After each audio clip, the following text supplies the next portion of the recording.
Continuação do episódio anterior.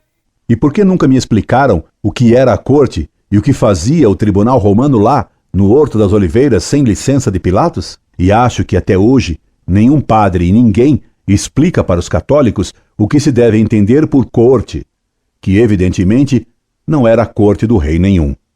Os padres não explicam isso. E nem os bispos. A CNBB tem que se preocupar com os transgênicos e com o desarmamento. E a próxima campanha da fraternidade será sobre a água. Evidentemente, não e nunca com a água benta, que isso é coisa ligada ao céu. E a CNBB se preocupa só com coisas terrenas. E de modo muito terra a terra, Dom Scheidt é menos preocupado ainda que a CNBB. Ao tomar posse da Arquidiocese do Rio, ele fez a brilhante declaração de que, no Rio, era Bangu, e em São Paulo, era do Timão. Mas Dom Scheidt é um místico que passa por ser erudito, pois fez teste de doutoramento sobre Hubertino de Casale. Pensei que fosse sobre o Bangu. Claro que vendo o Jogo do Timão e a Novela das Oito, os padres não têm tempo de estudar nem exegese, nem teologia, nem a heresia de Hubertino de Casale. E para que saber o que se tende por corte? Por acaso isso aumenta o PIB ou enche a barriga do povo? Naqueles tempos de Pio XII, não havia ainda TV, nem a Novela das Oito, mas já havia a novela romântica da Rádio São Paulo, que era às 9 horas. Depois da bênção do Santíssimo, porque naqueles devotos tempos de Pio XII havia bênção do Santíssimo, os padres ouviam a romântica novela da Rádio São Paulo, com violinos soluçantes, fazendo fundo sonoro às ternas declarações de doces e pudicos amores. E havia retiros, nos quais se dormia, como nos sermões. O resultado final desse catolicismo quase geral, muito sentimental, bastante dorminhoco e totalmente enervado, só podia ser um: a vitória da heresia modernista que jamais se deixou abater, jamais deixou de trabalhar depois das excomunhões lançadas contra ela por São Pio X. Judas não dormia. Os hereges modernistas estudavam, maquinavam, conspiravam e trabalhavam, e surpreenderam os conservadores dormindo. No Vaticano II, os católicos se apresentaram sem programa e praticamente sem ciência teológica. Quase nenhum bispo conservador se opôs aos modernistas. Inicialmente, pelo menos, ninguém compreendeu as ambiguidades e as fórmulas capciosas usadas pelos modernistas nos textos ambíguos do Vaticano II. E depois do concílio, meramente pastoral, os modernistas tiraram as consequências dos princípios camuflados nas frases tortuosas e quase esotéricas das declarações conciliares. O resultado foi a apostasia de um número imenso de padres e o êxodo dos conventos. Dezenas de milhares de padres que jogavam a batina às urtigas, dezenas de milhares de freiras e frades abandonaram regras e conventos. O resultado foi o abandono da religião por milhões de católicos. O resultado foi o fechamento dos colégios ditos católicos. O resultado foi a rarefação das vocações, as igrejas vendidas. O resultado do ecumenismo foi o fim das missões. O resultado do ecumenismo foi a divisão dos católicos e o crescimento e a multiplicação das seitas. O resultado foi a existência hoje de professores de teologia nas universidades católicas, professores que se declaram ateus. O resultado foi o abandono de toda a moral pública, o crescimento da violência, do crime e do uso da droga. O resultado foi o aborto e o divórcio legalizado, a pornografia pública, invadindo os lares por meio da TV. Essa meretriz eletrônica que conservou os valores da família brasileira, como alguém se atreveu a dizer recentemente. Pio XII dizia que o mundo moderno perdeu o sentido do pecado. Hoje, se deveria dizer que o mundo perdeu o sentido da virtude. Você me pergunta sobre os conhecimentos religiosos antes e depois do Vaticano II. Evidentemente, antes do Vaticano II, apesar de todo o sentimentalismo e de toda a superficialidade já dominantes, estudava-se e se sabia muito mais do que hoje. Afinal, naqueles tempos, não havia ainda uma faculdade em cada esquina, por isso pensava-se mais, bem mais. Pelo menos em alguns, ainda funcionava a lógica. Hoje, se dizem os maiores despauterios com a maior seriedade. Pior, escrevem-se despauterios e ninguém os percebe. Tenho aqui agora sobre minha mesa um livreco que conta as aparições e mensagens de Medjugorje, as tolices aí escritas. Se tivessem sido publicadas nos tempos de Pio XII, causariam riso e indignação. Imagine que na página 2, Nossa Senhora afirmaria: vossas orações me são necessárias. Preciso da oração de vocês. Medjugorje, apressai a vossa conversão. Servos da Rainha, Brasília, sem data, página 2. Nossa Senhora, Mãe de Deus, imaculada desde a sua concepção, Rainha do céu e da terra, precisando de nossas orações? É uma loucura.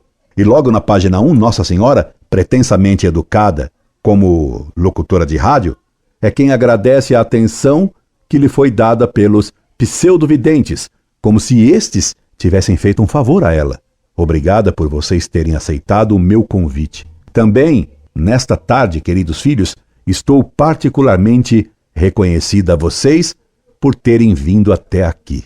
Uma doidice desse tipo causaria riso geral em 1940 e o padre que a tivesse publicado seria severamente repreendido e proibido para sempre de voltar a escrever tolices. Hoje, depois do Vaticano II e depois da Missa Nova em português, se tornou preciso explicar tolices. A decadência religiosa e intelectual são patentes.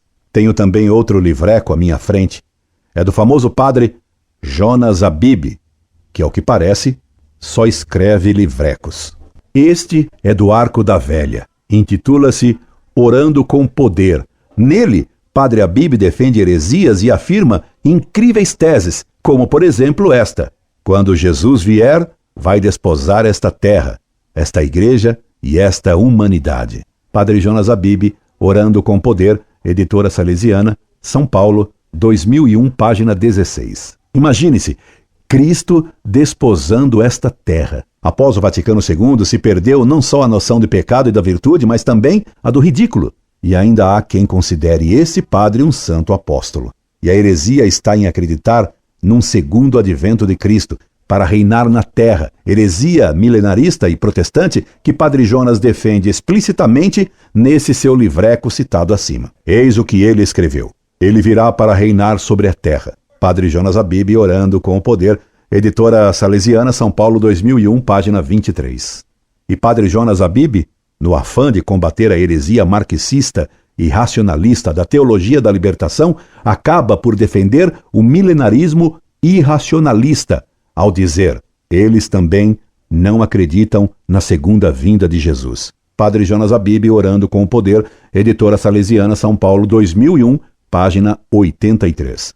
Padre Jonas Abib, acreditando na segunda vinda de Cristo para reinar este mundo contra o que diz explicitamente o Evangelho, Padre Jonas Abib já não é católico, é protestante e adventista. O terremoto do Vaticano II, negando que a revelação tenha sido de verdades, mas da própria res, da substância divina, com a qual se entraria em contato por meio de uma experiência interior inefável, desacreditou o valor da inteligência humana. Todas as heresias modernistas derivaram disso, da negação do valor correto da razão. Deste erro nasceram o racionalismo da teologia da libertação, secaz do marxismo, e o irracionalismo emocionalista, sensacionalista, anti-intelectual e gnóstico do pentecostalismo da RCC. Racionalismo e irracionalismo são as duas pontas da língua da serpente, que engana os católicos em nossos dias com o apoio de muitos padres. Aliás, é Padre Jonas Abib quem afirma que, logo após o Vaticano II, Deus já havia derramado seu Espírito sobre a Igreja. O inimigo veio violentamente para atacar-nos justamente em nossa fé. Ele foi tão covarde que visou especialmente aqueles que estavam na cabeça da Igreja, o Papa. Os mais atingidos fomos nós, padres, religiosos e religiosas.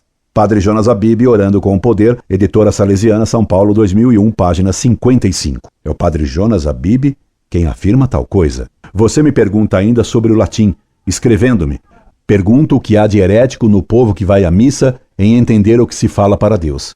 Devo dizer-lhe que por trás dessa vontade de impor o vernáculo na missa está o erro doutrinário gravíssimo que afirma que a missa é rezada pelo povo e não pelo padre. Erro que o Concílio de Trento condenou dizendo: se alguém disser que o rito da Igreja Romana, pelo qual parte do cânon, e as palavras da consagração, se pronunciadas em voz baixa, deve ser condenado, ou que só se deve celebrar a missa em língua vulgar, seja anátema.